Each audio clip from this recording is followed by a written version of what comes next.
Okay, पहला देखते हैं क्या पूछा है। Choose the correct statement and correct the false statement.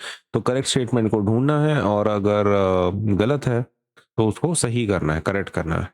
तो पहला स्टेटमेंट है elements are made up of molecule and compounds are made up of atoms, ऐसा है। Okay, तो ये स्टेटमेंट पक्का फॉल्स है, राइट। प्रॉब्लम कैसा है ना, एक्चुअल वो होना चाहिए था कि भाई जो एलिमेंट्स है वो एटम्स या मॉलिक्यूल से बनते हैं और कंपाउंड जो है वो मॉलिक्यूल से बनते हैं, है ना। ऐसा अपना लॉजिक होना चाहिए था। एलिमेंट तो जनरली क्या होता है, एटम का ही होता है, राइट। और सपोज जैसे कि आपका हीलियम का है या फिर ये, राइट। लेकिन अगर आप इसकी बात कर रहे हैं, क्या बोल सकते हैं कॉन्सेप्ट की, तो पहले ये देख लो। एटम मतलब क्या होता है, smallest particle of element. Molecule क्या होता है, टू और मोर एटम्स टुगेदर, जैसे कि O2। एलिमेंट क्या होता है, made up of only one kind of atoms, एक ही प्रकार के एटम्स होते हैं। और कंपाउंड क्या होता है, टू और more elements in a combined fixed ratio is called as compound, ठीक। तो पहला एलिमेंट क्या होता है, बेसिकली उन्होंने बोला है कि element is made up of molecules. Molecule से बनता है क्या, नहीं, element is made up of atoms, तो पहला तो रॉन्ग हो गया। दूसरा, compounds are made up of atoms, okay, the compounds are made up of atoms है क्या, नहीं, compounds are made up of two or more different elements, तब होता है। दूसरा क्या है, ये तो false हो गया पहला। molecule of a compound is always made up of two or more atoms of the same kind। same kind के हो सकते हैं क्या, नहीं, false। डिफरेंट काइंड के होते हैं, डिफरेंट एलिमेंट्स होते हैं, तभी तो हम उसको कंपाउंड बोल सकते हैं ना। जैसे कि ऑक्सीजन, हाइड्रोजन, हाइड्रोजन, अगर तीनों ऑक्सीजन होते तो हमको उसको क्या बोलना पड़ता, मॉलिक्यूल बोलना पड़ता, फिर कंपाउंड नहीं बोल सकते। कंपाउंड में दो या दो से ज्यादा अलग टाइप के एलिमेंट्स होते हैं, तो ये तो गलत है, सेम काइंड के नहीं हो सकते। One molecule of nitrogen gas contains 3 nitrogen atom. अब ये क्या नाटक है, देखो वो क्या बोल रहे हैं, एक मॉलिक्यूल ऑफ नाइट्रोजन गैस, अगर हम नाइट्रोजन का मॉलिक्यूल ले तो उसमें 3 नाइट्रोजन के एटम्स होता है। तो क्या ये सही है, नहीं, नाइट्रोजन का मॉलिक्यूल ये रहता है। कितने एटम्स है उसके अंदर, 2 है। 3 हो सकते हैं क्या, नहीं, 3 नहीं हो सकते, 2 ही रहते हैं, तो वो भी गलत है, 3 नहीं है, 2। Water is made up of 2 hydrogen atom. 2 hydrogen atom रहते हैं क्या वाटर के अंदर, H2 है वाटर, तो ये सही है। कोवलेंटली बॉन्डेड, हाँ, कोवलेंट बॉन्ड रहता है उनके अंदर, शेयरिंग के थ्रू बनते हैं वो bonds with one oxygen atom, हाँ, तो ये एक ऑक्सीजन आइटम है, करेक्ट है, सभी सभी सही है। 2 हाइड्रोजन आइटम, एक ऑक्सीजन आइटम, कोवलेंट बॉन्डिंग, सब बराबर है। ओके, तो पहले स्टेटमेंट से हम लिखेंगे, अगर फॉल्स है तो फॉल्स, उसको रेक्टिफाई भी करेंगे, ठीक है। ओके, तो वेरी फर्स्ट वन ट्रू है कि फॉल्स है, इट इज फॉल्स।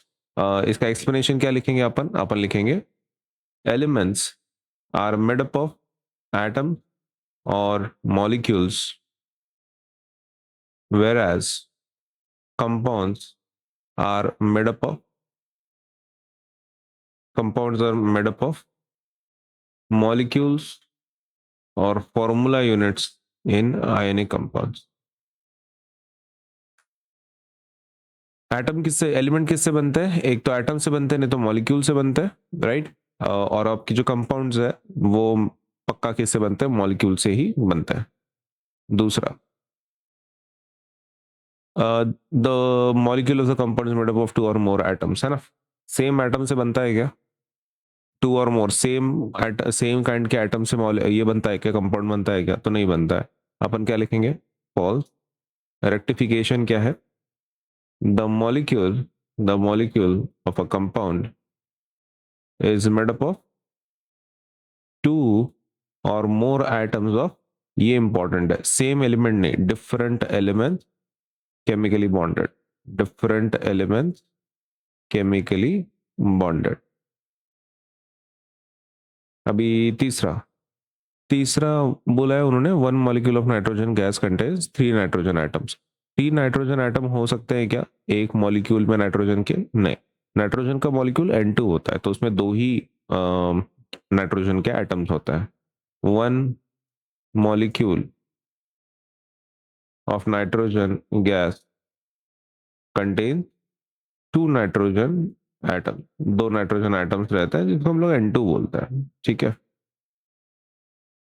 और लास्ट का तो ट्रू ही है, ये फॉल्स है, ये फॉल्स है,